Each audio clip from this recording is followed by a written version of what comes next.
How's everyone doing? Test, test.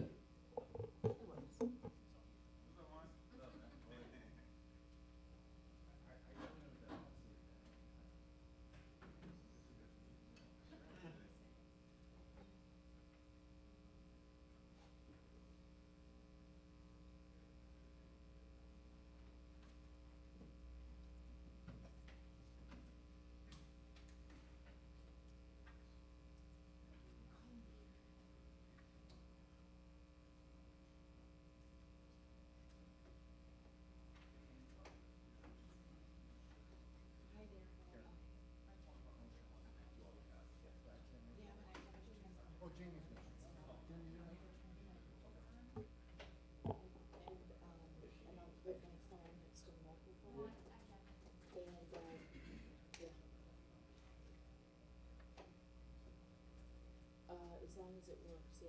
If you have any issues, just let me know, okay? What's that? Hello?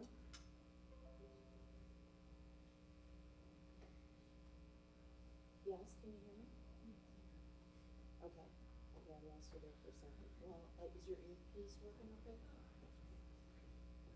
Okay, okay, good. Okay, I'm gonna set the phone down, I'm gonna go sit, okay, and then you'll hear Jim. Yes. Can you hear me okay? Check, check.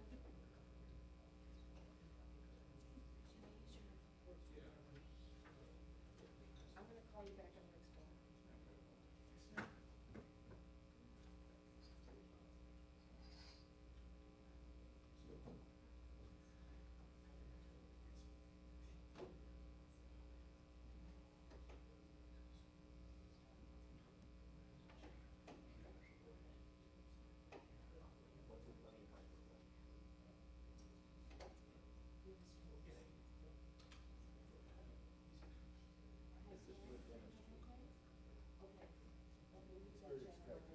Okay, I'm gonna put the phone down and you should be good, okay?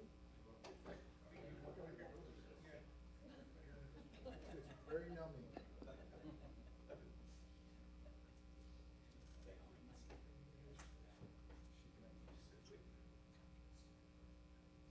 Okay, good evening, everyone. I'd like to call this meeting to order. We all rise for the Pledge of Allegiance. I pledge allegiance to the flag of the United States of America and to the republic for which it stands, one nation, under God, indivisible, with liberty and justice for all. Maggie, will you call the roll? Yes. Trustee Lautner is absent. Trustee Zara? Here. Trustee Consel is on the phone. Trustee Sheehan? Here. Trustee Stewart? Here. Trustee Silva? Here. A quorum is established. Thank you, Maggie. So quorum's established. I will then request a motion to note and second to welcome trustee council to the meeting. I'd like to make a motion to allow trustee Karen Council to attend the meeting via telephone as she is unable to attend in person due to personal illness or disability. Second. All those in favor? Aye. Okay, trustee council, can you hear me? Thank you, Mr. President. Yes, I can Okay. hear you. Welcome. Okay, so first on our agenda is the Grange Area Historical Society President, Catherine, handed to present information about the society. Welcome, Catherine. Thank you very much. I want to thank you, President DeCipio and staff and board, village board, for having me here tonight. I normally don't get this dressed up, but but I couldn't. I can't stop wearing our new shirt because we are 50 years old this year, so I'm got bragging rights, I guess. So I'm thrilled to be here, and I'm absolutely very thrilled to be a part of an organization that has had such a positive impact on the community for 50 years. If I mess this up, I'll figure it out soon. There we go. Our mission. The mission of the organization is to bring together people interested in the history of the LaGrange area and provide a means and facility to disseminate information and operate as an archive and museum. How many here have been over to the Historical Society? All right, we're going to get you back again. where we are. We're in the historic Samuel Weil House. It's located at 444 South LaGrange Road, which is the corner of 47th Street and LaGrange Road. There's a little park on the side, and that's also part of the Historical Society. We are one of the only historic buildings open to the public in the villages of LaGrange Park and LaGrange. That makes us unique and special. The Samuel Weil House and the property is owned and managed by the Historical Society. Who we are. We're a not-for-profit organization, and I'll give you more information on that later on. We are an organization that is a research and education center. So if you want to look up something on the military or how things were during World War II in the LaGrange areas, we've got information on that. If you want to find an education, host an education program there, we will allow you to do that as well. We've done many for the Scouts. They'll come and we'll do a short presentation on the history of the area. We're a museum that features unique exhibits from items in our collections for both communities, both villages, and that makes us unique as well because we strive to collect items that are strictly from our areas, from homes, from people who actually lived here and used these items in our area. The organization actually started out with all of this in 1972. And it was in the basement of the First Congregational Church for 12 years. So we've come a long way, but I thought I'll pause and let you know that because it makes you really understand, I guess, how much these people in the beginning worked to make this organization a go. The exhibits that we have are created by our talented volunteers, one of whom is the exhibit chair committee person. Her name is Sarah Carpenter, and she's actually a LaGrange Park citizen resident. She's the exhibit chair and really comes in with some creative ideas, and you've got to come see it if you haven't. Our Technological Treasures is our current exhibit. This one showcases items from our collection that tell the story of how technology impacted our lives through the decades. So we have things like a Edison talking machine. I've never seen one of those, and it still works. We have the old phonographs that you crank, and admission is free, but donations are appreciated. Complimentary private tours are available. So if you all wanted to come down, if the whole fire department or police department want to come down and see us, come on down. Let us know when you want to be there. If the village board wants to come down, please come.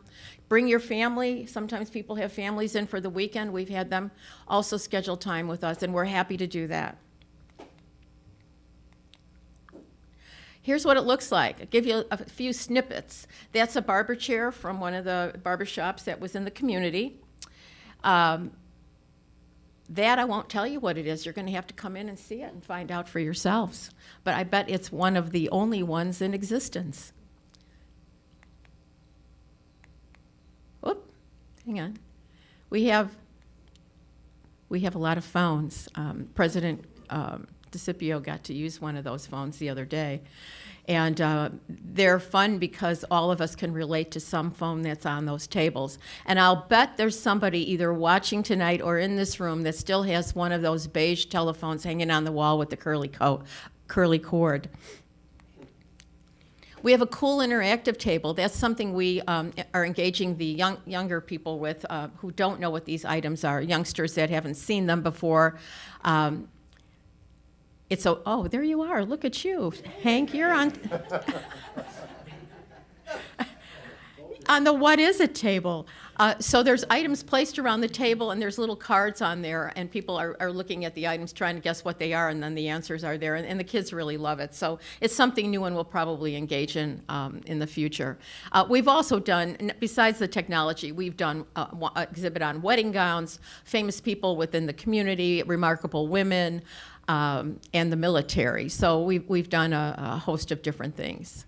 But who was Samuel Weil? We're going to get back to the house and the history here, because he was influential in the ways that he was the son of a pioneer settler, actually, of Joseph. Joseph arrived by boat at the edge of Lake Michigan where Fort Dearborn was. And he came in 1833, and he built a log home that served as the post office, stagecoach stop, church, and hotel. And at that time, the area was known as Lyonsville. So that would have been more towards the Joliet Road area, towards Countryside.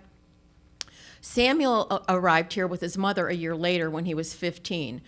And later on, and he was a farmer. Most of his life he was a farmer. And later on he was a successful farmer, because to have built the kind of house that we've got, he had to have some money and been somewhat successful. He first had a farmhouse towards East Avenue, but then built this house when he was in his 50s. And it was on Fifth Avenue. He was active in civic affairs, public service, banking, and education. And following his death, his son lived there and was the township treasurer for 40 years. And he was also the director of the Grange State Bank. Then Joseph's daughter, Jenny, succeeded him as township treasurer. I see a pattern here.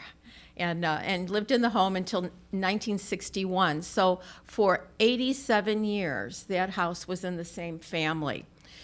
This is how it looked around 1874. You can see there was really nothing out there. This is Jane Vile on her wedding day in 1935. That beautiful staircase looks exactly the same today. The wallpaper's gone, thankfully, but the staircase is there, and it's lovely. It looks as pretty as the day she got married.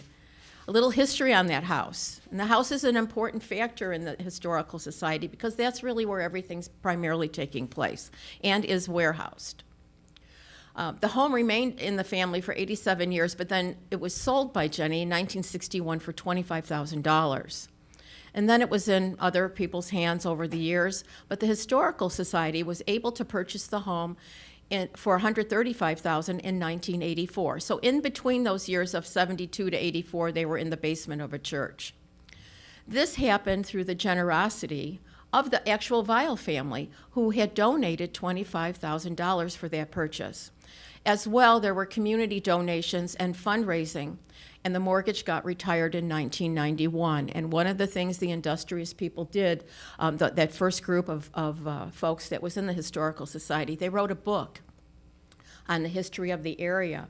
And it only goes up so far, because the book was used in 1984 to purchase the Historical Society. But when you read it, you really get a snapshot on the people that were prominent in the community and how this area developed, and the dairy farming and all the things that made this a very special place. There it is in 1985, shortly after it was purchased. That sign is no longer there. We're actually going to work to get a sign that maybe has some historical lights on it and some prominence, so folks know where to find us. 2 weeks ago today, actually, or 2 weeks ago tomorrow, I should say, we received this in the mail from the state of Illinois, who oversees the National Register of Historic Places for those that are in Illinois. They then make recommendations to the United States Department of the Interior to have us listed. This happened just recently. We are in what is considered a historic place, a historic district, back from 1978. However, the Samuel Vile House now has a prominent position in that designation, so we're very proud of that. And it comes on our 50th anniversary, so. We had an anniversary party for our volunteers, and we want to thank them, because without them, none of this could happen. They work hard, and they play hard. So working hard, that sign is in front of the Historical Society, and when we took a look at how terrible it looked, one of our volunteers, Judy Burns, stepped up, and she repainted the sign. So a lot of work on that house is being done by donated labor and donated time from the people that are associated with it. Hang on. Sorry, I hit the wrong button. You'll get to see that all over again. Wait a minute. I'm trying to go backwards, sorry. Don't look, don't peek. There we go. There's Judy painting the sign. But then that light fixture came along. The light fixture that was up there was rusted out and kind of falling apart. Couldn't close the door on it. It was hard to change the light bulb. here comes the donor for part of the light fixture, and here come the guys that know how to hold the light up, and another one that knew how to find the right circuit breaker, which was a challenge in that house. And then they did the connection to the light itself. So any kind of thing that we can do there to save money and do on our own, we do to help with the cause. One of the things we did to bring people down there, we want to connect with the community so they see our exhibits. We had an ice cream social on Sunday. We had over 151 people there. It was a great time. And that's a young volunteer. That's Charlie, and he gave out the ice cream. We don't care how old the volunteers are. Any age, we'll take them. There's some volunteer children showing Dad how to play with Legos. Our volunteers were trained on how to do sprinkles on the ice cream. And then, of course, there's Asher, who's throwing a beanbag into a historic beanbag containers. He actually then won the bear that was the raffle prize by coincidence, so we had a good time that day. Yep.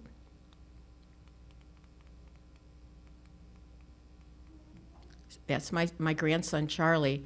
I got him to come down, too, and I know it looks like I didn't change my clothes since, and I'm not going to tell you if I did or not. So, we represent the villages of LaGrange and LaGrange Park, but we do get into some dabbling of surrounding communities because you almost can't help it. Because at one time, we were all one, right? It was back in the day, in the mid-1800s, when all of us were all of us in the community, all of the folks in the community were all farmers and working towards creating a new town. We have historical archives and artifacts that are accessioned. So if you bring something in, we accession it so that we know, based on the form and the number that it's assigned, who gave it to us, where did it come from, what's the history on the item. We have home folders. So everybody here, if you live in LaGrange or LaGrange Park, there is a folder on your home, and inside of it is anything we were able to find from the beginning of time and snip out and keep in there. It could be pictures, it could be things from publications, or things that actually homeowners brought down to put in the folders. And you're welcome to come down, make an appointment with us, and take a look at them. We love having people see some historical information.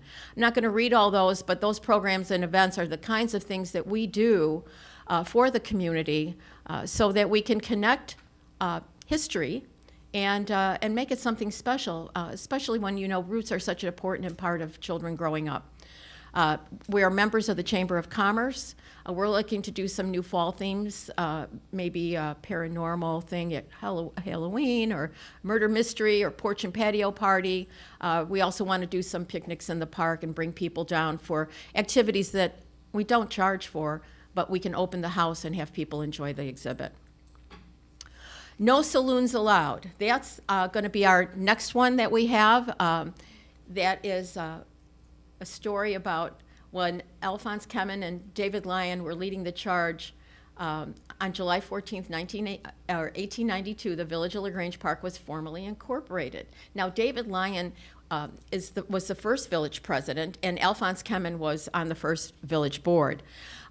David Lyon's home is still in existence. It still stands on Catherine Street. And do you all know where it is? Because it's easy to spot.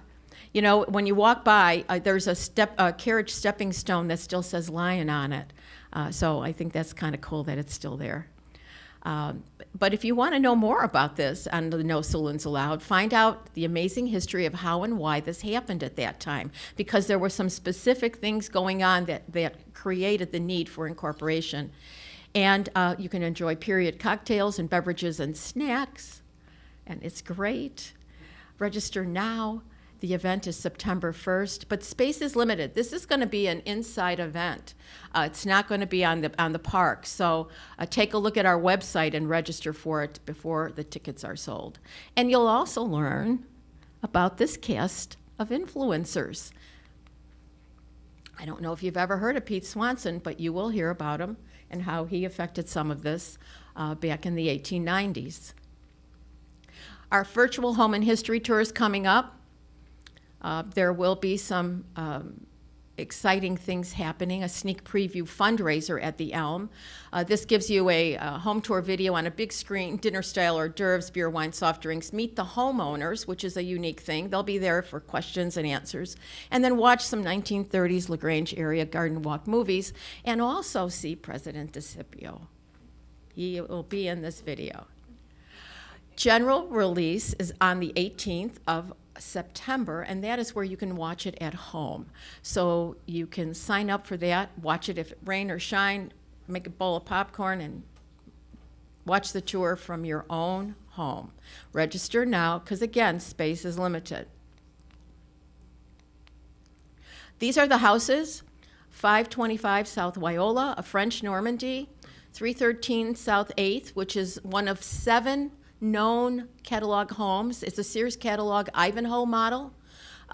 There aren't very many of them. They're something, if you look them up on the internet, you'll see just quite how special they are. And this one has not been altered very much, so we're excited to have it. A beautiful Art Deco home. This has a unique history because the foundation is not the original foundation of that house. So you can learn about how that happened. Why did that Art Deco house end up there? It was at a time when we were actually developing Art Deco homes in LaGrange Park. And then no home tour would probably be complete without a Victorian, right? That is on 103 South Stone. A very interesting lady lived there. You'll learn about her history and her connection with flying. And a modified prairie style. This is on 6th Avenue. This has a beautiful Orlando Giannini glass mosaic fireplace. This was popular at the time in some of the wealthier homes. The home is by a very famous architect who has a connection also with the bell tower of Lyons Township North. You'll get a peek at the bell tower, so it's going to be a good show. Family research. If you're interested in genealogy and you don't know how to start and you don't know where to look or what programs to use, every Wednesday we have a volunteer genealogist available for free consultations. Make an appointment and he'll be there. What's new on the horizon? Driving and walking tours. We have catalog home tours, specific tour for each village. If you take a look online, you could actually print it off and then drive around or ride a bike or walk or whatever. And some of them you might pass and then start to identify, oh, this looks like one, you know, it's a catalog home. The catalog homes were cool because you can pick out the house according to your budget and then go through the catalog and decide what you actually wanted to have them build into it. So it was an interesting process. We have a museum concierge, so we do have 2 paid staff members. They work very limited hours, but again, us volunteers have to earn the money to pay the bills and pay the salaries. We are looking at creating a consortium of other historical societies and homes that are on tour in this area so that we can kind of package them up maybe on a passport and have some advantage to have people go and take a look at them in a certain time frame.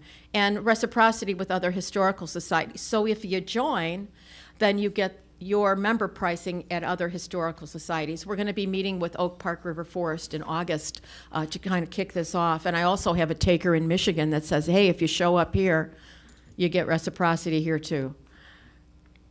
And then we're going to add some ongoing events. But we are a not-for-profit. We're funded through donations, memberships, fundraising, and government grants. And don't count on grants. There's a lot of people clamoring for it, so if you get one, you do, and if you don't, you don't. So our fundraising is going to be probably a little bit more broadening than we have done in the past.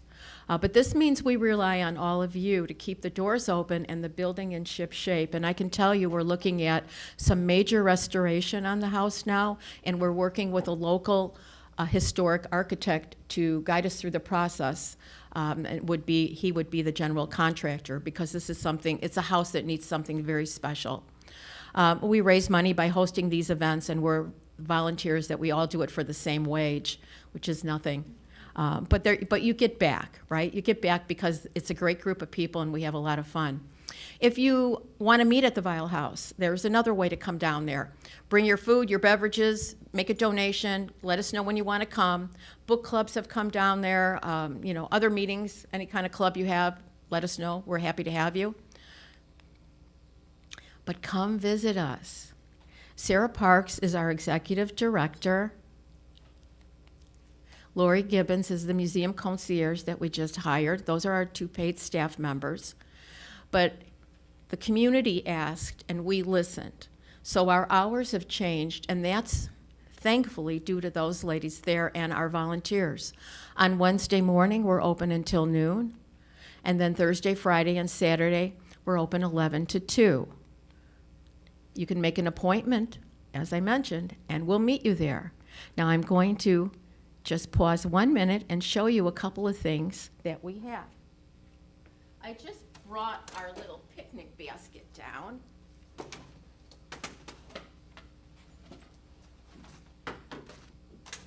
Here's the passport I talked about, which gives you information on other historical societies as well as your own. And it gives you a lot of free things to do. So if you're looking for family things to do, think about historical societies. You learn a lot of interesting facts.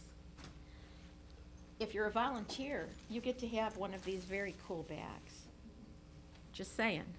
I know. And if you join now, you get a free pint of ice cream too. A bag and ice cream. Our boutique has LaGrange pottery. It's in different colors. This is what I picked out to bring, but you can buy that there. So if you're looking for a gift, think of us. And we have all sorts of it. This is a bowl. We have different things. We have vases, and we have other kinds of cups and things. And I brought you a little present, because we are near the end. These are 1992 LaGrange Area Historical Society, LaGrange Park Centennial Poets Corner sun catchers. So I'm going to leave those over here with you, President DeCipio, and you can decide which people will treasure this the most. They go up for auction. Thank you, Catherine. And the other thing I have are membership forms. You know that was coming, right? But today I found these. These are historic pictures of the house. So I went to the post office and I got stamps for them, and I think I have about a dozen of them. You can just put your friend's name in there, and it says, I just joined the LaGrange Area Historical Society, and I hope you will too. And you can mail it to them. So, I mean, it can't get any easier than this. So I'll leave this here. You can pass them down. I know you want one really bad. They say always come with gifts, right?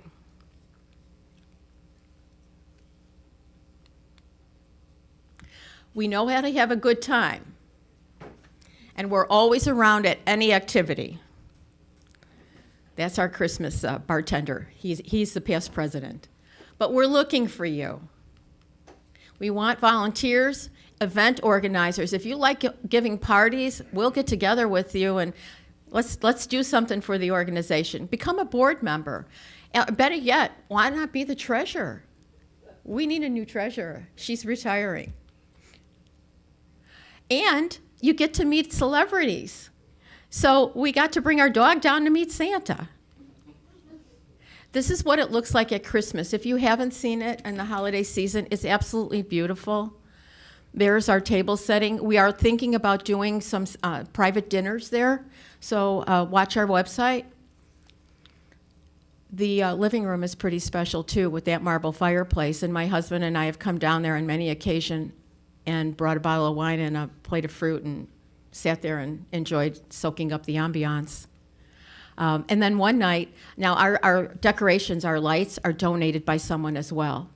So we're very fortunate in that. And I had not seen this before, and we were driving down the street, and I'm like, whoa, stop the car. I jump out of the car, and he pulls in a driveway, and I took the picture, and I'm thinking, I'm so smitten with it. It's just so lovely. And we will again have it lit up like that. So become a member, volunteer, get your tote bag and Tate's ice cream, enjoy discounts, and more. Thank you, President DeCipio and Village of LaGrange Park Board and staff. I'm so delighted to be here. And I want to remind you that history is being made by all of us today, right? So cheers to another 50 years because you're a part of that.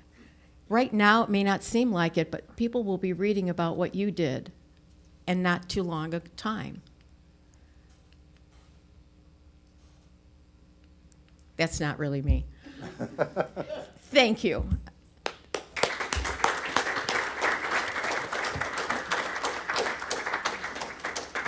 Thank you, Catherine, and it really was a pleasure working with you on the video for the Historical Society's 50th. That was fun. That was I can't beautiful. Wait to put it Thank you. Also, I had taken a tour many years ago because we have a family in our village whose father had built many of the homes here, the Jorn family. And those were very interesting to take that tour and to go see what Chuck Jorn's father had done and what all that he had built in LaGrange Park. But thank you for having the Historical Society as vital as it is today. As I had said in the video, it's not only important for us, but it's for generations to come that they have a sense of history of where they live and all that went on around here before they came here. So thank you. Thank you. And you know, we were trying to get one of those Norton homes on the tour this year. We just, they weren't up for it yet. So we're looking. And we want to encourage everyone. We have a lot of fun with it. I know some people are timid about having their home on the tour, but actually it's a really good time. And so if you get a letter in your mailbox, it's from me. I wander the neighborhood and I just put letters in there. I think that'd be nice. Well, Could be you. Catherine, thank you. We're here for you if there's anything that we can do to help the Historical Society besides having every board member fill out an application. Thank you. That would be great. Thank you, Catherine. Any comments from any of the board members? Okay. I will say I also enjoyed your presentation. I have been to the Historical Society several times as a young person in LaGrange and then with my daughter several years ago to do the tea. So I do appreciate your programs. Thank you. Thanks. Anybody else? Seeing none? Okay, Catherine, thank you so much for coming. Thank you for having me. And your fundraiser is the September 1st? Pardon? You have two fundraisers or one? Yes, we September 1st, we have the No Saloons Allowed, and then on The September 15th? 15th, we have the big fundraiser. Okay, we will see you there. Thank you. Okay, moving on. We have recognition of Department of Public Works promotions. John Jandick to the position of Public Works Supervisor and Larry Leonard to the position of Public Works Foreman. Rick, I'll turn it over to you. Thank you, Mr. President. Tonight, I'm here to recognize two of our Public Works members for their recent promotions. John, you want to come up for a second? Speech.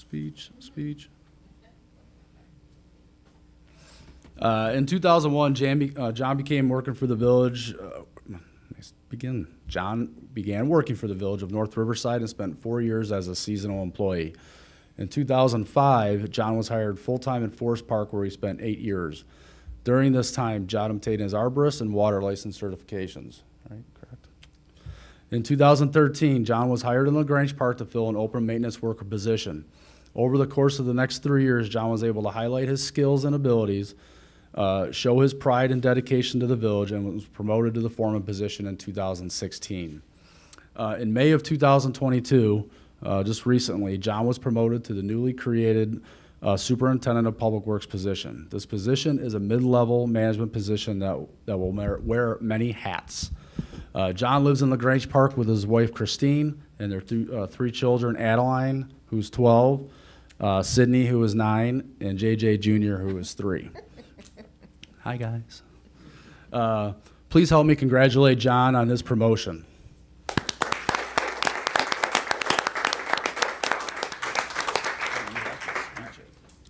All right, well, thank you very much.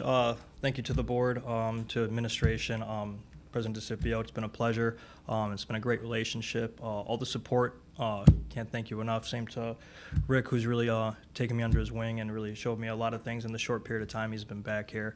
But most thanks of all, I'd like to thank my wife, putting up with all the late night phone calls that she's pretty much called in crews for main breaks before, so she pretty much knows the whole ordeal, and the kids for putting up with where's dad at and all that stuff. But very excited to have the position now where I should be able to spend a little more time at home and not be out at such crazy hours all the time. So thank you very much.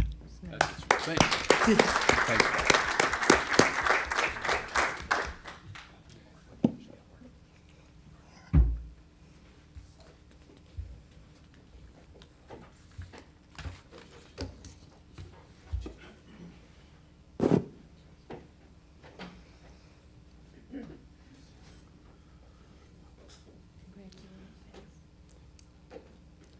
You know, JJ, before Rick continues, I'd just like to say it's been a privilege watching you grow in the capacity that you've grown in as rapidly as you had. You've shown the determination, the willingness, the enthusiasm. My gosh, it's just a privilege having you with us and working with you. The only thing now with your new position, you have to get another wardrobe. So, I don't know.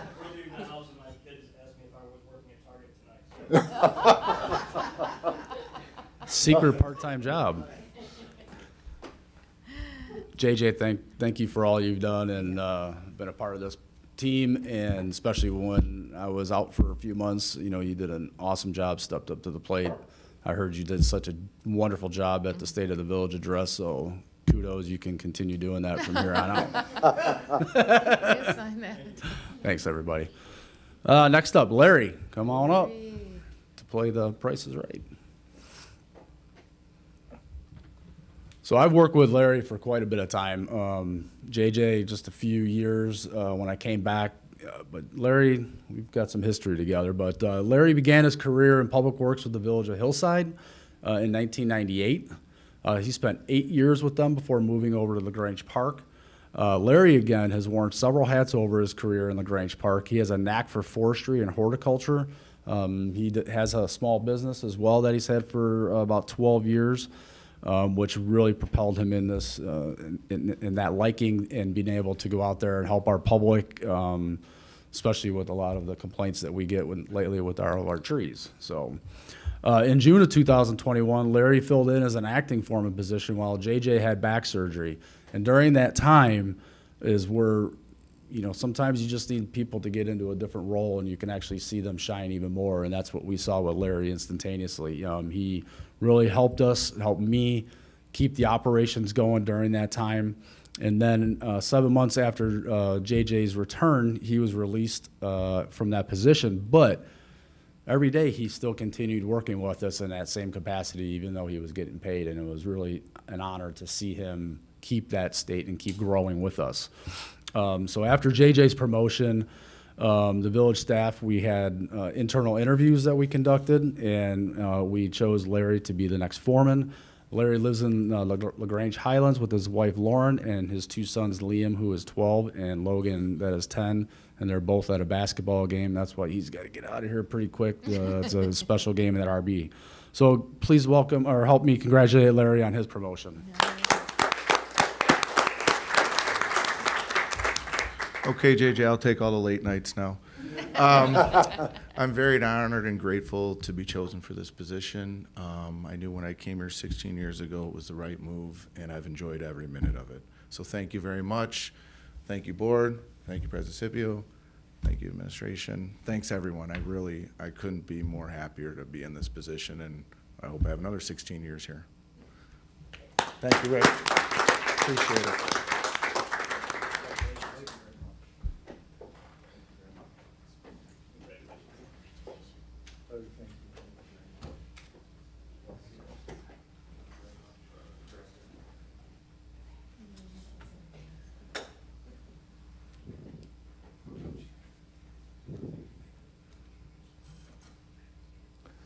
Larry, I know you got to go, but we're very grateful and thankful for all that you do for our village and for being here and what you do.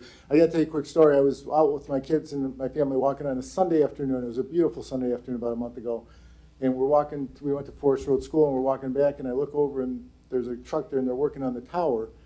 And there's our Public Works, Larry, out there with them, and I'm thinking, this is not quite right. This is Sunday afternoon, it's beautiful out, and Larry's out there working and not being with his family.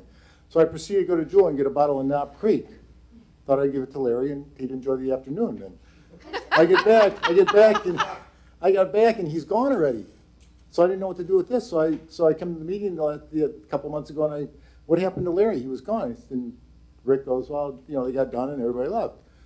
So your director got the bottle of Knob Creek, okay? I never would have said that. You know what, I appreciate that, but how many times at night when we're snow plowing, you stop by and done something for us, so it doesn't go on, I appreciate it, all right? Thank you. Very much. Very nice. Thank you, Rick. Okay, moving on, we have public participation of agenda-related items only. Anyone care to address the board? Seeing none, we'll move on to consent agenda. Maggie? The items on the consent agenda include A, approval of minutes from the village board meeting on June 29th, 2022, closed session on June 29th, 2022, and village board work session July 12th, 2022. B is various engineering agreements with Edwin Hancock Engineering. Motions 1, to approve and authorize the village manager to execute agreements between the Village of LaGrange Park and Edwin Hancock Engineering for design and construction engineering services in the amount of $8,000 for the 2022-2023 sewer cleaning and televising project. 2, to approve and authorize the village manager to execute agreements between the Village of LaGrange Park and Edwin Hancock Engineering for design and construction engineering services in the amount of $16,000 for the 2022-2023 sewer lining project.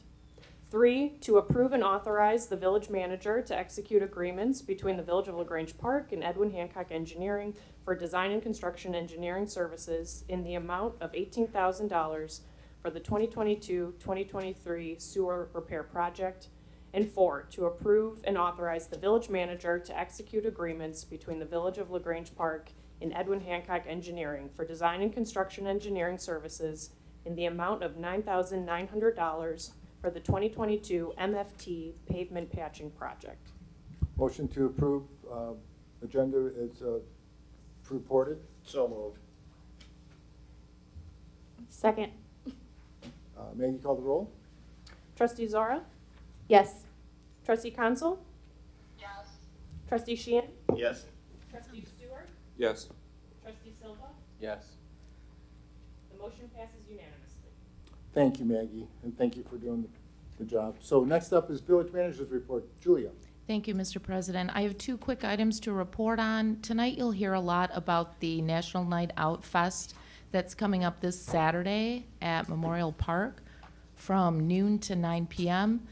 And so more information is forthcoming, but I did want to mention that there's going to be great music at the event. We have 3 bands that will be playing, and in the order of appearance, we have Evil Burrito, Alex Schroeder, and Fletcher Rockwell that will all be performing. There's going to be a lot of other activities, and again, you'll hear more about that this evening. I wanted to make sure that everybody is aware of how great the music will be. Kudos to the police department and the committee that has done all the work in preparing for this event. Thank you very much. It's going to be a lot of fun. Come on out. The second item I wanted to report about was recently on Friday and Saturday, some of you may know that I went down to Decatur, Illinois for the IML Summer Conference. While I was there at the conference, the board of directors approved the slate of candidates for the new board that will be installed in October. There were 3 vacancies on the board of directors, and when I heard the names, I knew one of them. So congratulations to Dr. Jim DeCipio, our village president. He has been included on the nomination. The nomination was unanimous by the board at the meeting on Saturday, and he will take his they will take their final vote on this in September, and he will start his office with the board of directors at the Illinois Municipal League in October. Congratulations. Thank you, Julia. And that concludes my report. Thank you, Julie. And it was partly because of you, the reason I did, yes. But don't say anything because my wife doesn't know yet, okay? We'll tell her in due time. Good thing it's not televised. That's right, I think it is. Sorry, Nance, you'll find out soon. Thank you, Julia. Yes, I'm quite honored to have a seat on that board. Julia has always felt it was a quality organization. We went down there for to Springfield for the lobby day, and we were so impressed with that organization that I think it's going to be an annual event for all of us. So thank you for all that you do with that too, Julia. Congrats. Thank you. Okay, moving on to Administration Committee, Trustee Council. Thank you, President DeCipio. The administration report is as follows. First of all, can you guys hear me? Yes. Yes. Okay. National Night Out. Join us for National Night Out Fest at Memorial Park on Saturday, July 30th from noon to 9 p.m. and a first responder parade on Tuesday, August 2nd. Saturday's events will feature live music, family-friendly activities, local food establishments, and various vendor booths. Admission is free. We look forward to seeing the public come out and support another amazing year of National Night Out. For more information and updates, follow the police department's Facebook page. My next report is on the Youth Commission. The village is seeking 3 new members to serve on the Youth Commission. The Youth Commission began in 2002 and works alongside other village committees to make recommendations to the village board. The Youth Commission receives the same agenda as the village board and discusses the same issues, including land use planning, economic development, police, public works, and finance. Meetings are held once a month on Monday evenings from September through June. Visit the village's website to learn more and apply by August 5th. And that concludes my report, Mr. President. Thank you, Trustee Council. Moving on, Building and Zoning Committee, Trustee Zora. Thank you, Mr. President. I'd like to report the building department activities for June of 2022. 124 building permits were issued in June compared to 132 in last June. 484 permits were issued year-to-date compared to 528 at this point in 2021. Estimated construction costs for the month were nearly $5.1 million, more than double in June 2021. Permit fees collected were just over $100,000, more than double. 189 inspections were conducted this past June compared to 234 June 2021. 11 inspections were not approved during the month. 814 inspections were conducted year-to-date compared to 979 at this point last year. An incident occurred at a single-family home under construction when a small section of the foundation dig sidewall collapsed and affected a portion of the neighbor's driveway. Staff met on the site with the contractor and neighbor to make sure protective shoring got installed to stabilize the neighbor's property, along with taking additional actions to prevent further damage. Mechanical inspections related to the kitchen hood installation were completed for Happier Now. The project continues to move fairly slowly, but is progressing. Staff conducted various inspections for Countryside Animal Hospital throughout the month based upon a very tight timeline that the contractor was trying to meet in order to get the business moved in from their previous location. Inspections were approved and occupancy was approved. Annie's Custard site was secured with construction fencing and site work has started with MWRD and IDOT permits issued. Patrick conducted various follow-ups on properties impacted by damage from the storms. Various activities took place in regards to Plymouth Place project. Patrick met with Public Works and Pepper Construction to discuss a plan for identifying and marking existing site utilities. Demo permits were issued and demolition of the cottages have begun. Patrick also met with reps from Plymouth Place Homestead Apartments to discuss the plans for fencing location for both properties. And that is all I have to report. Thank you. Thank you, Trustee Zora. Engineering Capital Projects, Trustee Stewart. Thank you, Mr. President. Hancock Engineering continued work on the lead water service replacement program. The initially targeted area for the survey consisted of 471 residences. To date, surveys at 373 of these residences have been conducted, which is a 79% response rate. A postcard was mailed in late June to everyone else in the village explaining the program and requesting residents' participation in the data gathering process.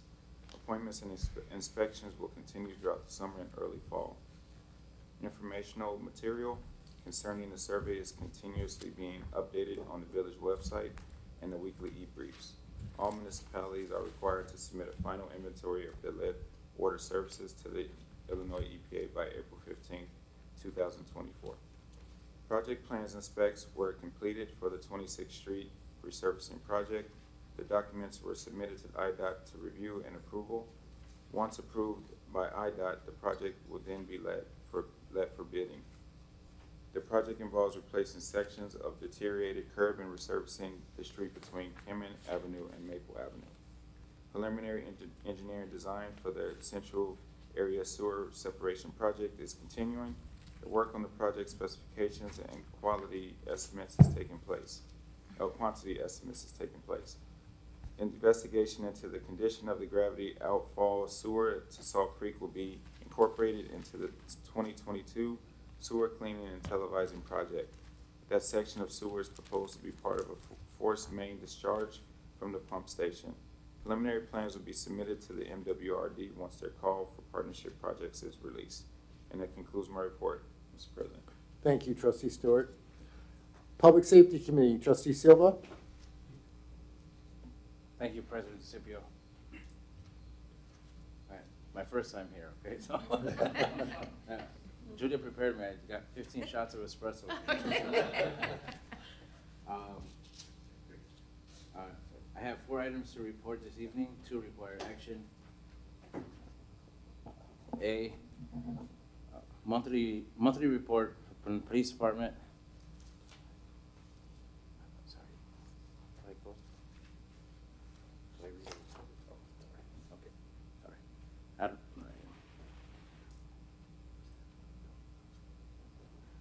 The total number of crimes reported for the first 6 months of 2022 are significantly lower than last year, with 171 incidents reported this year compared to 223 in 2021.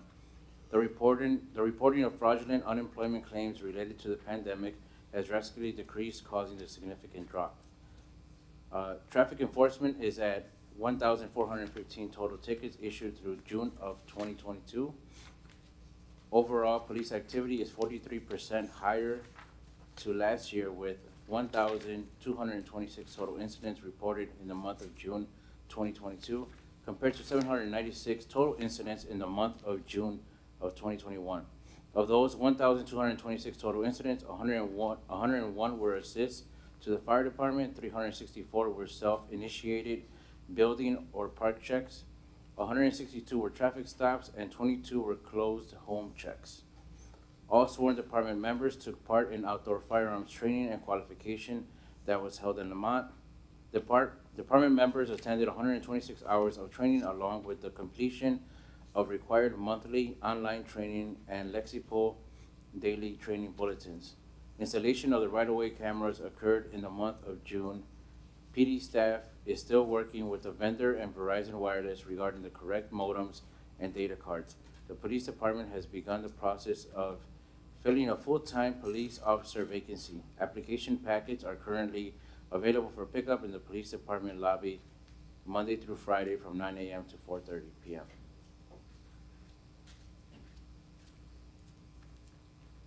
PD staff held the annual thank you pizza party for all of the school crossing guards. We truly appreciate all they do to keep our kids safe.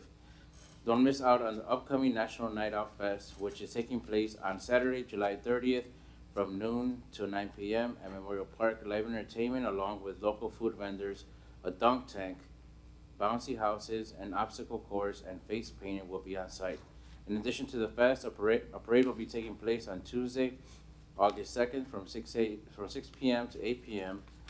Follow the police department's social media platforms and the village website for further details and the parade route. Please follow the police department on our Facebook page at LaGrange Park Police Department, our Twitter account at LaGrange Park PD, and Instagram at LaGrange Park PD. A friendly reminder about securing one's personal property at all times. Please lock your vehicles and residences, especially during overnight hours. If you are going on vacation, please utilize the new online vacation watch portal, frontlinepss.com/LaGrange Park, or log on to the village website and access the portal under the police department page. If you do not have internet access, feel free to fill out a vacation watch card at the PD between the hours of 9 a.m. and 4:30 p.m. Please contact me if you have any questions or need any additional information.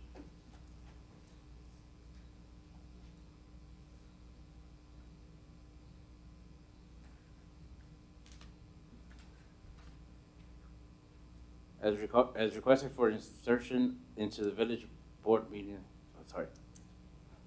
fire department activities, June 2022. As requested for insertion into the village board meeting agenda packet, the following is a brief summary of fire department activity highlights for the month of June. As usual, a more comprehensive monthly report is kept within the department for your review. EMS incidents this month, 140. There have been 157 year-to-date compared to 848 year-to-date in 2021. Fire rescue incidents this month, 83. There have been 287 year-to-date compared to 245 year-to-date in 2021. 6 paid on-call personnel and 1 PSI, contract full-time paramedic, graduated from the Romeoville Basic Operations Fire Academy and also passed their certified tests. Congratulations to them all. Personnel provided CPR training to several Park District employees. Personnel and some of their children participated in the annual pep parade. We also staffed an engine in our station to assist the Grange with response north to the BNSF during the parade. Personnel completed some final training on the colleges at Plymouth Place prior to demolition beginning. Personnel displayed the flag from our ladder truck for the Wounded Warrior Soldier Ride. Personnel responded to 40 emergency calls following the quick moving storm on June 13th, including a significant fire. See the attached for a summary of fire and building response. Annual NFPA medical evaluations took place on site at Station 1 in the mobile medical office.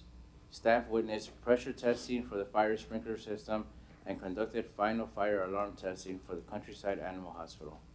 The fire chief discovered illegal fireworks being sold out of a business in the village. Although initially stopped, the activity resumed, and with assistance of the police chief and officers, the items were confiscated and a ticket was issued.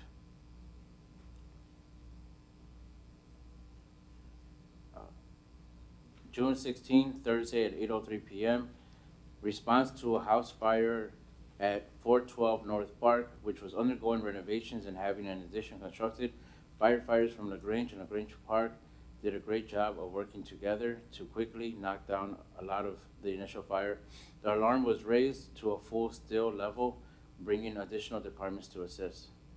On June 26, Sunday at 12:59 a.m., response to a significant vehicle crash in the 700 and 800 blocks of North Brainerd.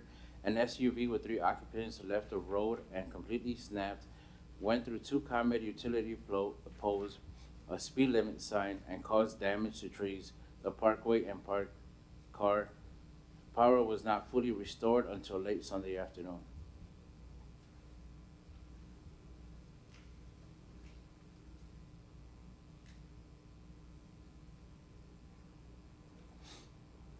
Axon body worn cameras and Fleet 3 vehicle cameras.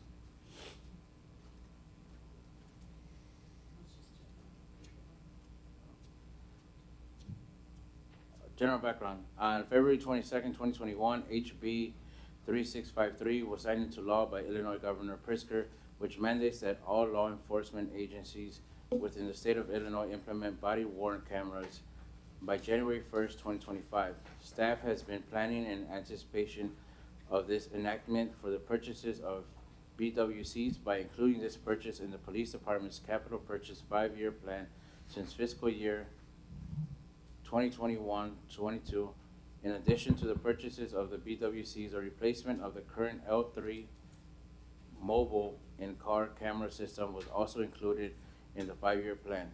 The BWCs were slated for a purchase in fiscal year 23 and 24, and the mobile video cameras in fiscal year 24 and 25.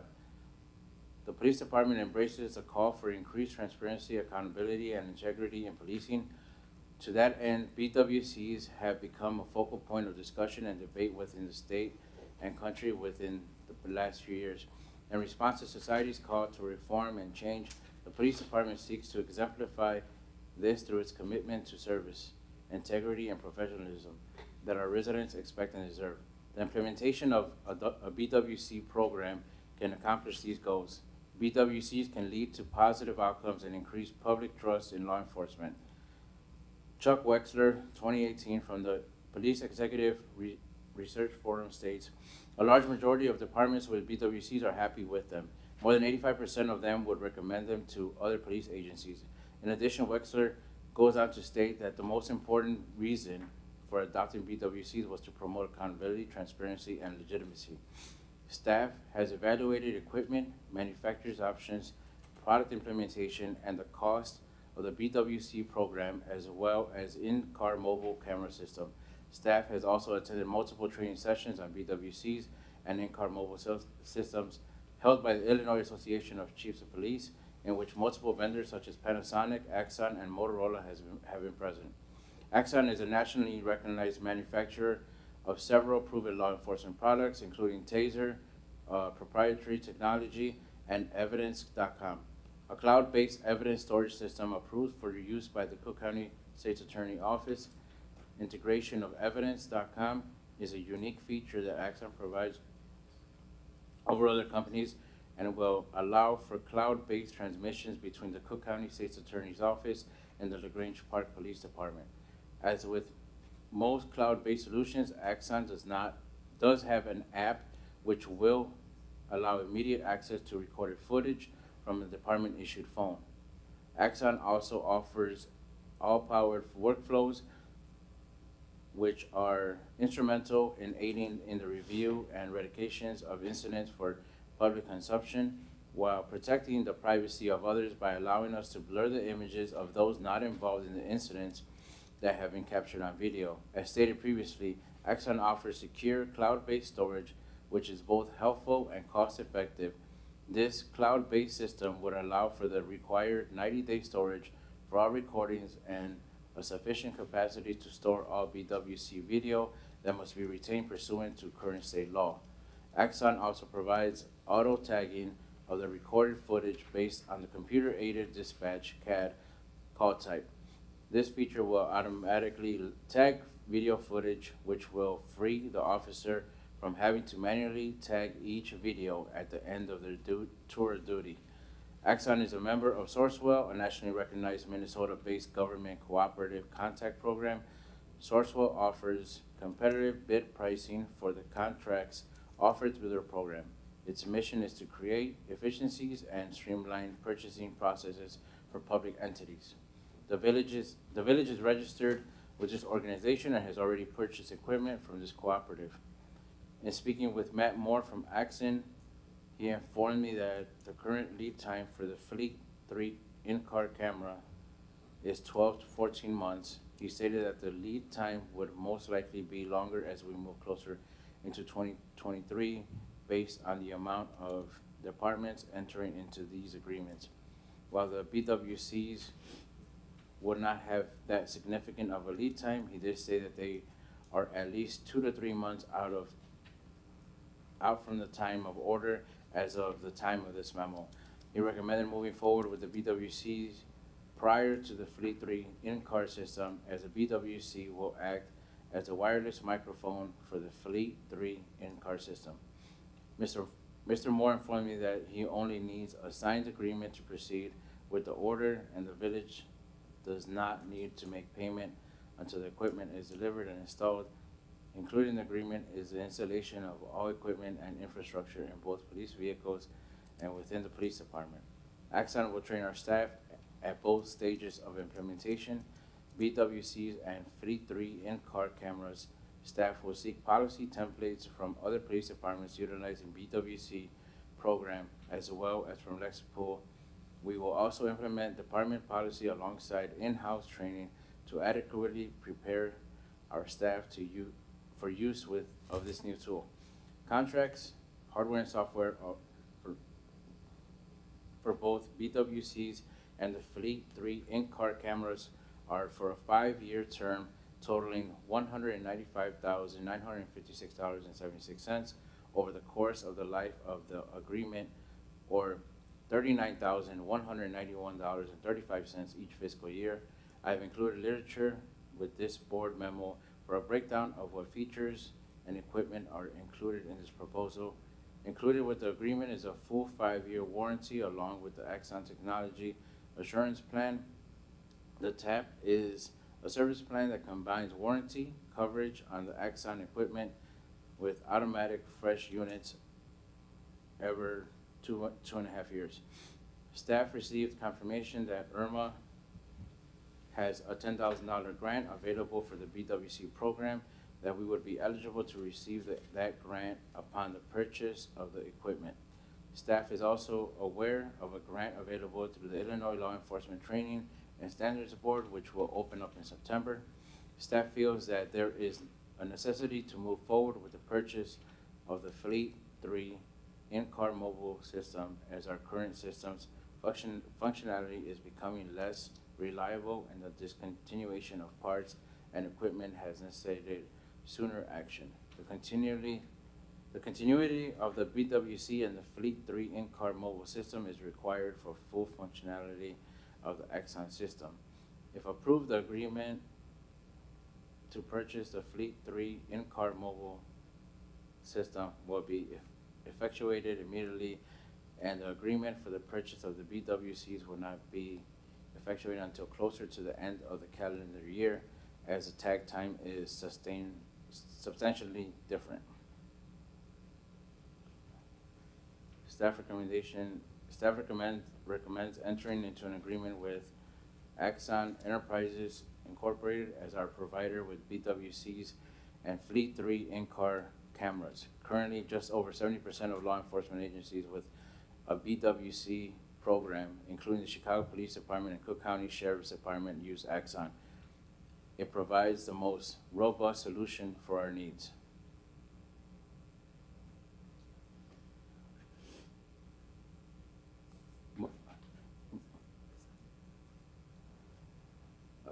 Make a motion that this item is up for approval. This item is up for both discussion and action. Additional information is provided in the attached documentation. Motion 1, authorizing the Village of LaGrange Park to enter into an agreement with Axon Enterprises Incorporated for the purchase, installation, and implementation of BWCs and Fleet 3 in-car cameras for the police department with a not to exceed amount of $195,956.76 over a 5-year period for the first payment, with the first payment not being made until the equipment is delivered and installed, and two, to authorize the village manager to execute the necessary documents. There's a Second. motion, second? Motion is second, discussion, trustee Silva? Discussion? I support it. Thank you, trustee Silva. Any other comments from any board members? Yes, I just wanted to comment that we're ahead of the required timeline by the state of Illinois, and the cameras have a large lead time, so I don't see any reason not to approve this. I think we need to move forward. Thank you. Anyone else have any comments? Board members? Mr. President, yeah, I just think that the Axon, what I've seen, the video is, every single video is clear. I don't think you're gonna get a better picture. And I think with the, getting the squad cameras, you know, it's good, it's the future. Another unfunded mandate by our friends in Springfield, but it is what it is, so, any comment? There is grant funding that will be available in the state's fiscal year 23. That availability opens up in September. We will definitely put in for it and see what happens. As Trustee Sheehan said, the video from both the body cam and the in-car cameras is very high quality. Currently, the L3 camera system we have in our cars, I'm having to purchase replacement equipment on eBay because the manufacturer no longer supports the equipment that we currently have because it's outdated. So we've had to purchase some monitors and some mic packs from eBay to keep those cameras up and running. So it's just a matter of time before the system fails and we won't have anything. So the lag time currently is 12 to 14 months for the Fleet 3 in-car system. As the memo stated, both the Fleet 3 system and the BWC work cohesively together. You need one to manage the other. So The recommendation from Axon was to move forward with the body cams. This way you have availability to train with the system, train with the redaction software, the tagging, and then when the Fleet 3 system gets installed, it'll be relatively easy. So, Thank you, Chief. Any other comment? Any other comments from any of the board members? Yes, Trustee Council? Thank you, President DeCipio. I noticed in the memo that there is a $10,000 grant available through IRMA, and I just heard Chief say something about possible monies coming through the state, you know, in somewhat of a timely time frame.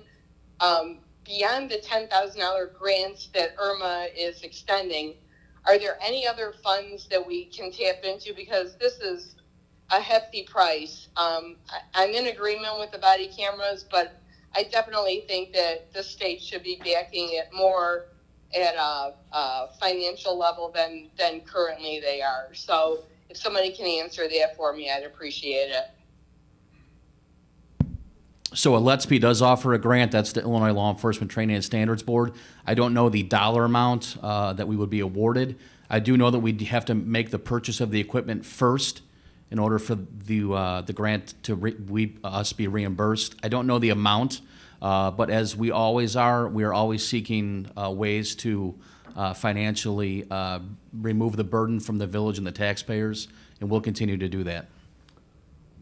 Thank you, Chief. Thank you. Any other comments from any of the board? Maggie, call the roll. Trustee Zora? Yes. Trustee Council? Yes. Trustee Sheehan? Yes. Trustee Stewart? Yes. Trustee Silva? Yes. The motion passes unanimously. Thank you, Maggie. Okay, continue on, Trustee Silva. I have one more item up for discussion and action, which is the engine pumper purchase.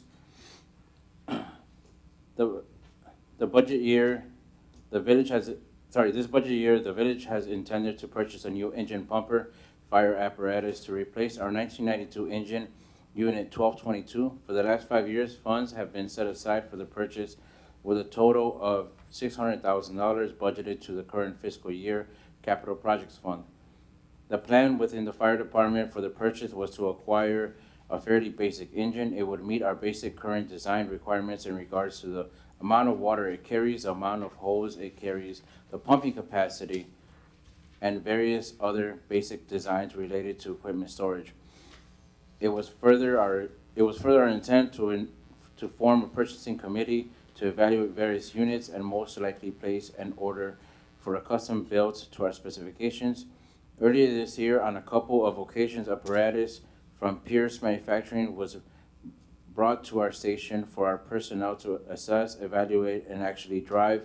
In addition, Captain John Seneca, thank you, and Chief Magos both attended FDIC International in Indianapolis, assessing various engines from various manufacturers. And beginning our work on this project, it came to our attention that due to the pandemic and economy, significant price increases have taken place, and build time delivery dates have increased substantially. For instance, if a custom order was placed today, it would take most of the larger manufacturers anywhere from 12 to 22 months for delivery. Also, it appears, based upon research by another department and proposals that they received in March, the cost for a new engine at this time could be between $688,000 and $791,000, depending upon the manufacturer. A Pierce engine would most likely be in between $730,000 and $780,000. During the last couple of months, we were made aware of a few demo units owned by Pierce Manufacturing, all built in similar configurations in 2020 that they were looking to sell. These units were developed as part of a new partnership they formed with a motor manufacturer in order to test the market and market them. The fire apparatus were never actually in firefighting service and appeared to be in excellent shape. They were being made available as new demo units with all applicable warranties. They were also being offered at a substantial cost savings based upon being demo units, and as they had been manufactured to the substantial price increases and current economic conditions. Deputy Chief Norm Rick, Captain John Seneca, and Chief Magos went up to Pierce Manufacturing in Appleton, Wisconsin to personally look at one of the units 2 weeks ago. They spent several hours evaluating it and assessing what possible changes or additions they would want to see to bring the unit closer in line with the FD specifications, and understanding what that may cost. The situation was discussed several times, and it was agreed that such a purchase makes sense depending upon the price and the cost of any changes or additions that were necessary for our department. Unfortunately, the following day, a large vendor that has a territory covering several southern states submitted purchase contracts for 2 units. The next day, another Chicago suburb submitted a letter of intent for the remaining 3rd unit. Friday morning, we were notified by McQueen Emergency, the Pierce dealer for Illinois, and the other local Chicago suburb interested in the 3rd engine may not be completely committed, and they were offering the unit back up for sale to us, or at some point any other client in their territory. With this potential opportunity, we requested a proposal from McQueen for the price of the vehicle to include the cost of changes and additions to the engine that we developed while at Pierce. Late Friday, Chief Magos received the proposal along with the option list, which covers a basic overall design and most options to be included with the demo unit, including modifications, warranties, etc. The sale price in this proposal is $582,000. As noted, this year's current fiscal budget includes $600,000 for the purchase of an engine pumper truck. If the board chooses to approve the purchase for $582,000, this will leave approximately $18,000 for which the fire department would request be set aside for any change orders if needed, or ancillary equipment specifically for the new engine if needed. Recommendation: after careful evaluation and consideration, staff recommends acceptance of the proposal for 1 Pierce Enforcer pump, stock number 34262 from McQueen Emergency, and approval of entering into a purchase agreement with McQueen for such vehicle. The actual purchase agreement will be reviewed by the village attorney prior to execution. It should also be noted, in addition to the information already contained herein, that the fire department already operates 2 other vehicles manufactured by Pierce, both on Enforcer chassis, and they have overall served us well. This item is for discussion and action. Motion to approve a resolution waiving the competitive bidding purchasing process and accepting a proposal for the purchase of a fire engine for the amount of $582,000 and authorize additional expenditures up to $18,000 for any necessary change orders or related equipment. Approval of this motion requires 2 to 3 affirmative vote by the Board of Trustees. Second. Motion and a second. Before we go into discussion, I'll turn it over to you, Chief. I'm sorry? I'll turn it over to you now before Great. we go into discussion. Yeah, I just put a very short presentation together to kind of take us through those steps, if you don't mind me standing, because things move pretty quick and this is not our normal process. But I wanted to explain that just a little bit. About 5 years ago, we talked about our needs as far as timing and planning for a new engine. We started putting $100,000 in each budget year in our capital projects fund in anticipating of saving money, thinking that at about this time, a fire engine that we're looking for, very basic, simple, not rescue tools and not advanced, would be about $500,000, maybe just slightly more. Our current fire apparatus inventory for fire engines is we have a current one that's built in 1992 that we're replacing, one in 2001 and one in 2007. So although we got our ladder truck 3 years ago, our newest fire engine pumper was arrived in 2007, so it's already 15 years old. We knew during the budget process last year that prices went up somewhat. We had got some information back, but over the last 18 months, even though we increased our budget to $600,000, there's been at least 3 price increases with the major manufacturers and other manufacturers, and they were substantial based on the pandemic and economy. The picture in the bottom right is the vehicle we're looking to replace. It may look a little shiny, but we had upgraded striping and things done to it several years ago when we had all of our vehicles looked at and matched, but it is 30 years old. And like other vehicles that age significantly, has significant maintenance issues from time to time, but it served us really well.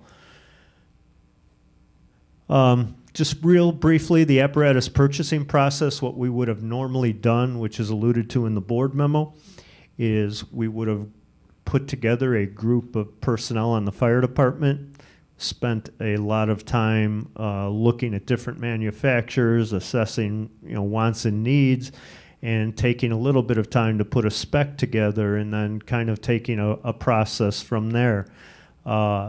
We actually started that. We did not form the committee, but I actually had a list of people who were interested and people that we thought should be on it.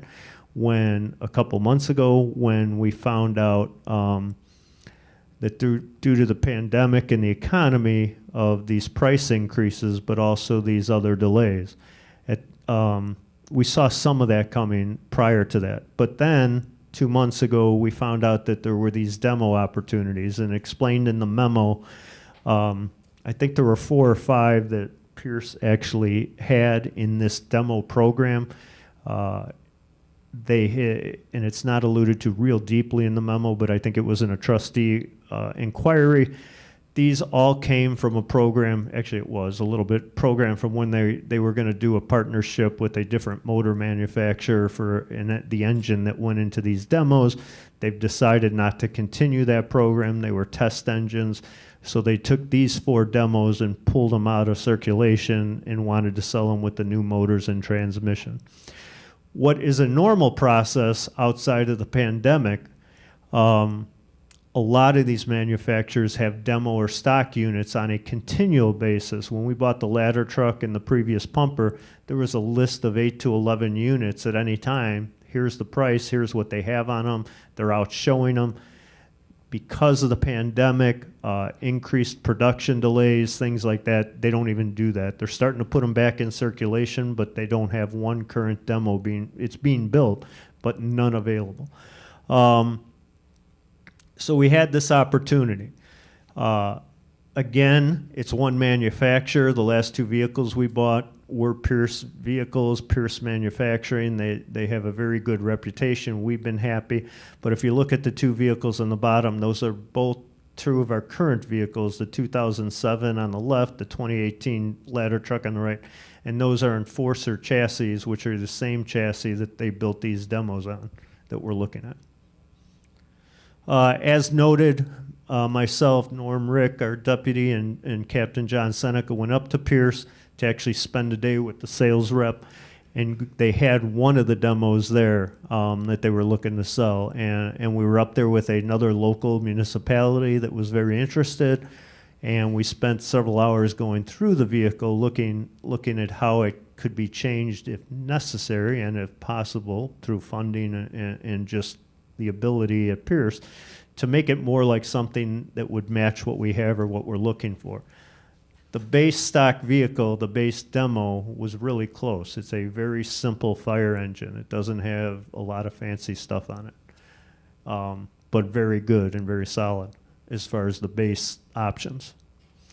So we put together a list. As you heard, things fell apart really quick. We did not think we were going to have the ability to purchase one of the demos. If you saw it, I put something in board briefs, what kind of happened, and it fell apart. We got a preliminary price, not a formal proposal, where we thought we would be, and it was going to make sense, but it fell apart before we even got a formal proposal. I mentioned a few seconds ago, and again, for those who have not been around a while, trustees, these are just some pictures from Pierce Manufacturing. It's an enormous place and a wonderful operation, and it's just very impressive how much they put into it, and also how the process takes place. But these were a couple pictures from past visits. State-of-the-art manufacturing. A good quality assurance for the most part. but they do build a lot of fire engines, and maybe the most in the U.S. right now, I think. So those were just pictures from the trip. So then what had happened is explained in the board memo, the other Chicago suburb that made a commitment 2 weeks ago was not really fully committed. And our vendor had talked to them. They still had some interest, but the vendor had this pumper, which actually I should explain, McQueen Emergency, didn't want to lose one of them a while ago, so they bought it themselves, knowing they would sell it, you know, as the vendor through Pierce to somebody. They made it available again, and unfortunately that happened Friday after the board packet went out. So that's what happened over the weekend, trying to get the agenda and all the information back out within the required time period to get the agenda. So on Friday, when we heard it was available, hey, give us a proposal with everything we talked about, all the options on the option list, and it came out at $582,000. Again, based on pre-pandemic pricing and the fact that it's a demo, because there were a lot of cost increases related to raw materials, labor, things that have happened over the last 2 years. It was manufactured in 2020, never in firefighting service. It is going to come with a new motor, a new Cummins motor, which we have in our other vehicles, and transmission, Allison transmission. It comes with all the warranties of a new vehicle. Now, I think a couple of those are going to be prorated at 2 years old, but the other stuff, the engine, the transmission, all of that is, you know, from the start because it's brand new. And then a lot of modifications. There's a lot more that's listed here, but just so you have an understanding of what that means. It was not ideal for our setup. We wanted more shelving, more rollout trays, additional tool boards so we can fit our equipment on properly, putting electrical receptacles with the wiring and cabinets so we can charge our rechargeable tools, which is critical. When you go into the back of the fire engine, there's the seating for the firefighters. They give you a base standard layout. A lot of the communities that have full-time firefighters don't have more than 1 or 2 people in the back. On drill nights, we may have 4 or 5 people in the back. So we add some things that are like flip down seats, move seats around, add a cabinet back there for our EMS equipment, which this did not have. A lot of things related to modifying the siren, some emergency lighting, the way the horn operates, just to meet our standards, just to see what those costs were.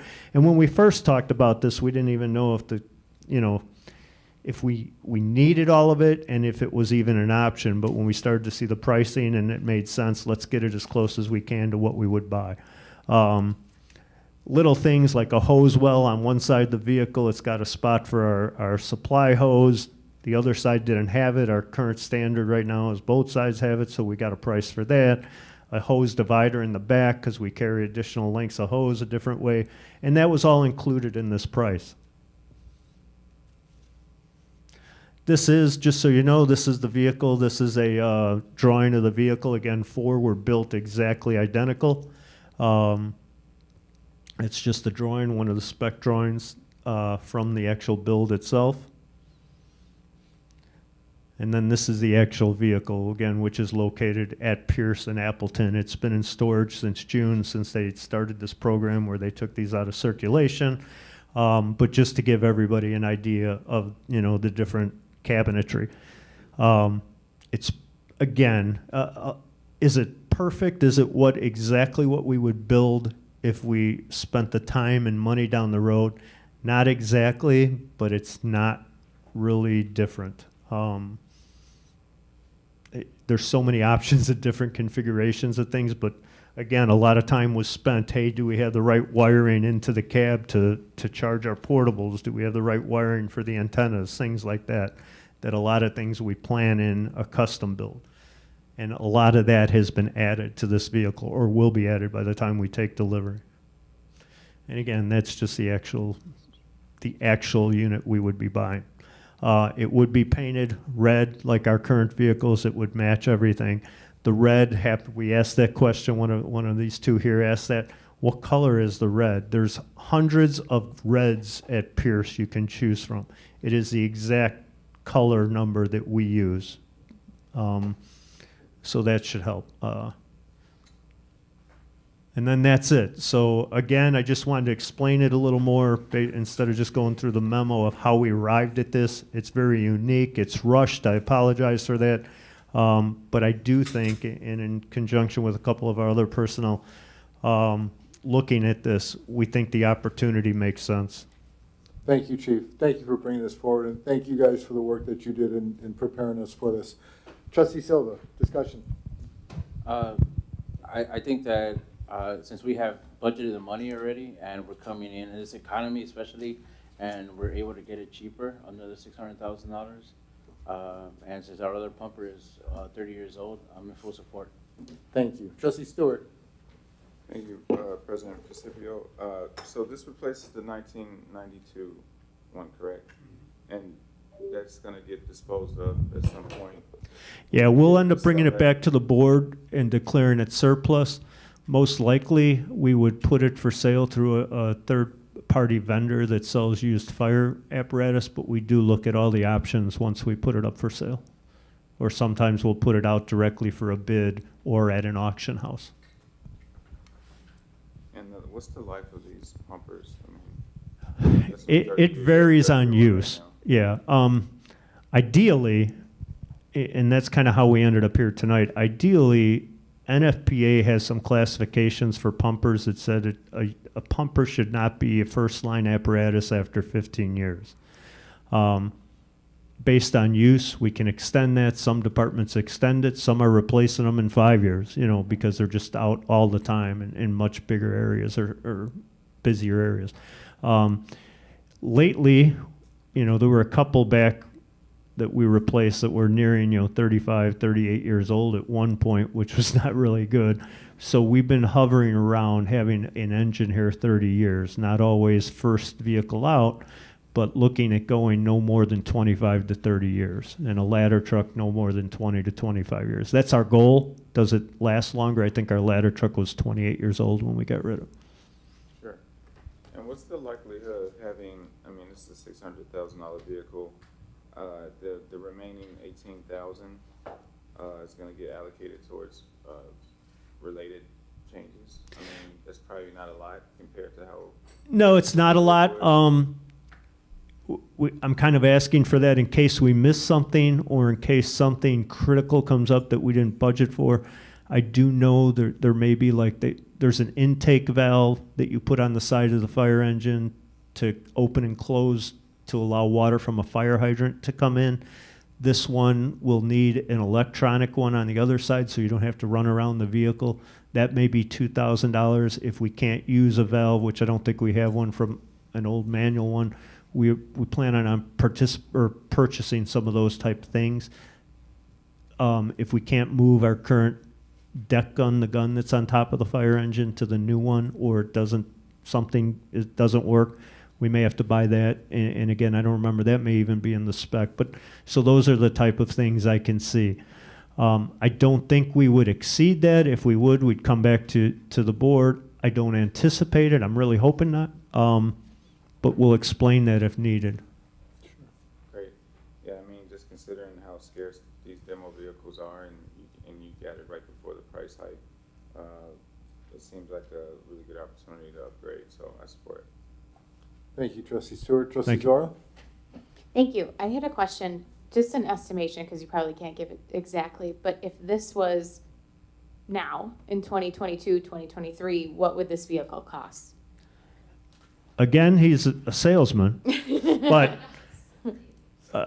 he believes $730,000. I think the Village of Clarendon Hills just bought a pumper for $738 or $742. There was another nearby community where it was in the same range. It all depends what you have on it and how basic it is. I don't know exactly what they put on theirs. We did get a list from another village that actually went out for a complete open bid process, and that's where I got those numbers of $690 to about $780, and that was in March. And I think I know at least Pierce, I think there's been one price increase since then or coming up or something.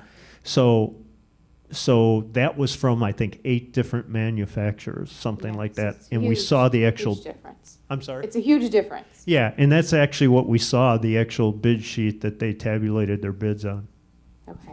I'm very familiar with Pierce, so they're everywhere. So I have no qualms with using them. I think they'll be fine. And this is time sensitive. It's saving the village a lot of money. I'm definitely in favor of this, and I think we need to do it quickly. Thank you. Thanks. Thank you, trustee Zora. Trustee Sheehan?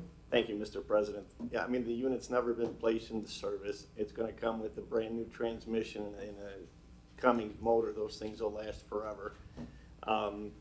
I do, you know, the one thing that the pandemic has taught us is to modify, adjust, change plans midstream, and I think staff has done a good job. The 3 personnel that went up to Appleton to see the factory, it's amazing. Agree with Trustee Stewart, with Trustee Zora. Pierce is everywhere. It's a good thing. I would support this, Mr. President, and I appreciate staff's time answering our inquiries and the amount of time that was spent and the detail presented to us. I have no problem supporting this. Thank you. Thank you, trustee Sheehan. Trustee Council? Thank you. Thank you, President DeCipio. I fully support this. Dealing with the referendum that we dealt with several years ago, and considering that Chief Magos is very familiar with Pierce, I think it's excellent on the part of the department that they did their research, they did their homework, and they actually saw the product firsthand. I have no problem supporting this at all, President DeCipio. Thank you. Thank you, trustee Council. Maggie, call the roll. Trustee Zara? Yes. Trustee Council? Yes. Trustee Sheehan? Yes. Trustee Stewart? Yes. Trustee Silva? Yes. The motion passes unanimously. Thank you, Maggie. Thank you. Thank you, Chief. And again, I know you Thanks, said guys. it, but thanks to the personnel, everybody has helped out at one time or another. Thanks, guys. Looking at vehicles that have, that have been brought here or giving their opinion. Again, I feel bad for those who didn't go through the whole process, of building the new vehicle. But one of the, and we actually had to talk about this last night. We're sorry we didn't go through the regular long process where you do learn a lot more and things. But we will try and accommodate going up to the plant with those who may have been on the purchasing committee or those who have any interest, including the trustees. But I did want to thank especially John and Norm, who do make time to try and do that. And if you're not familiar, they have a wealth of knowledge. John used to be a diesel mechanic, so it's really great to have people like them on our department. So Great. Thank you again, guys. Okay, moving on. Public Works Committee, trustee Sheehan. Thank you, Mr. President. The evening of June 13th brought a very strong storm to our area, causing significant tree damage in the northern section of our village. Public Works responded immediately, clearing impassable streets and right-of-ways blocked by storm damage. Staff spent the rest of the month primarily picking up brush, cutting down hanging branches, and removing damaged trees. The village of LaGrange and the village of Bensonville assisted us for multiple days with the storm cleanup. Once our cleanup was finished, we were able to send a crew to the village of Broadview to assist their staff in areas very hard hit from the same storm. We would also like to acknowledge the fine work from the police department and the fire department on the June 13th event. All departments had great communication while working on the front lines together during this unforeseen event. Interviews for the Public Works foreman position took place during the month. Congratulations to Larry Leonard on being selected for foreman and John Jandak, superintendent. Again, very good. Congratulations to those two and to the department. We all look forward to working with them in the newly earned roles. Staff repaired 2 water main breaks this month and replaced an inoperable shutoff valve on a water service line. General maintenance was completed on the village butterfly gardens. Additional plants and mulch were added along with the maintenance to the water features. Public areas such as Poets Corner and areas along 31st Street were mulched this month. GIS work has continued collecting data on village-owned assets along with continued training throughout the village. Water meters were read in Section 3.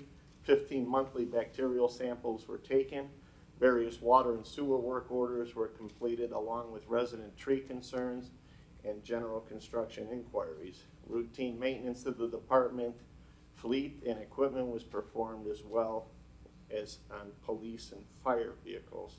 Also, Mr. President, if I may, on the June 13th event, I'd also like to recognize the contractor that the village uses, A&B, for being on site and assisting us every way they could within less than a half hour. That was pretty awesome. So a lot of residents were happy, and kudos to the staff, Rick. Thank you, Trustee Sheehan.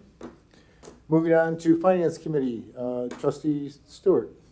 Thank you, Mr. President. This is the monthly financial update. This memo summarizes the village's general fund financial performance through June 30th, 2022. The village has completed 2 months, or 16.7% of fiscal year 2023, which began May 1st and runs through April 30th, 2023. The detailed revenue and expense report and the monthly cash and investment summary are also attached for your review. Fiscal year to date, general fund revenue is at 13.7% of the annual budget and about $344,000 or 31.2% greater than last year. Property tax receipts are down about $36,000 or 57.19% compared to the prior year. The delay in the Cook County property tax assessment review and appeal process due to a computer system conversion may result in a second installment of tax bills, which are normally issued by June 30th with payment due August 1st, not being issued until the calendar fourth quarter. Finance will continue to monitor this matter and keep the board informed. Other local taxes were higher by approximately $64,000 or 65.6% due to the timing of the receipt of the cable television franchise tax. Intergovernmental receipts were higher by about $153,000 or 23% compared to last year. Income tax receipts were nearly $125,000 or 29.1% higher than last year. The income tax increase is in line with Illinois Municipal League's January 22 updated projections and tracks with the village's fiscal year 2023 budgeted amount. The increase in sales tax receipts continues to reflect the local capture of sales tax on internet commerce. License revenue were flat at $2,800 as most license revenue is collected later in the year. Permit receipts were up $46,000 or 46.7% for the comparable period of fiscal year 2022. The increased amount is attributable to the 3 significant projects: Plaza Place Partnership LLC for Andy's Custard, Tranquility Builders, and Plymouth Place. Charges for services are slightly higher by $2,500 or 1.7%. Fine revenue was lower by $5,600 or 22.6% compared to the prior year.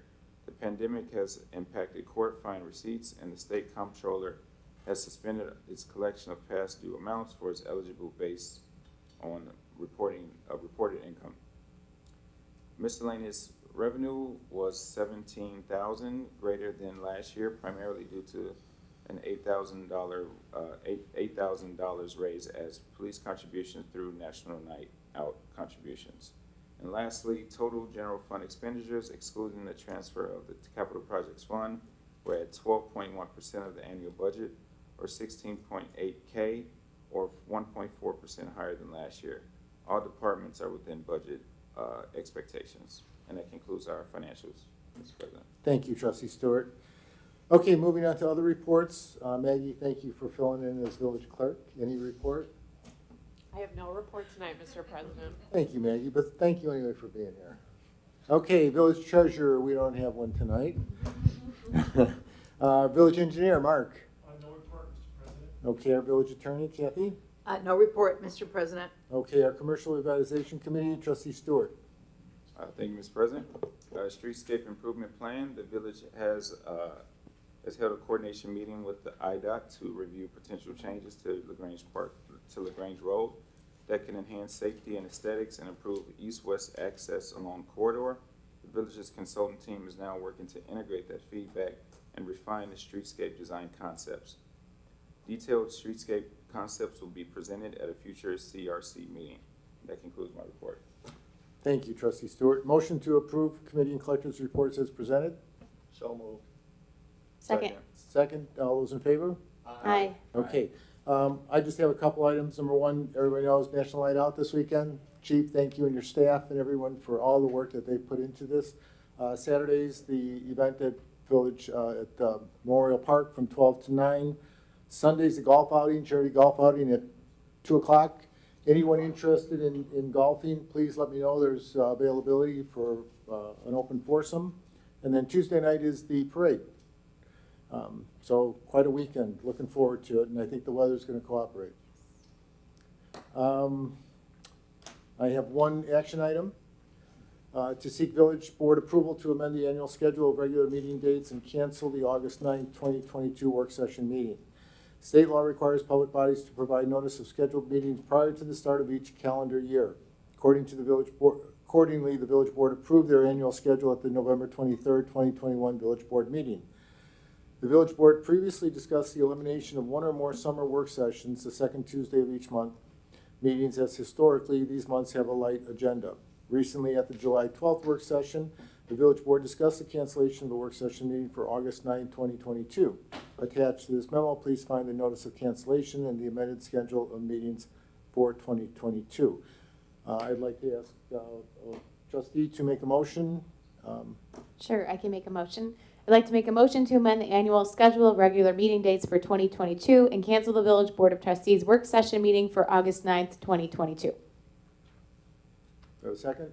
I second. Motion is second. Discussion? Any discussion? I'm in Trustee favor. Okay, everyone in favor? Maggie, call the roll? Trustee Zora? Yes. Trustee Consol? Yes. Trustee Sheehan? Yes.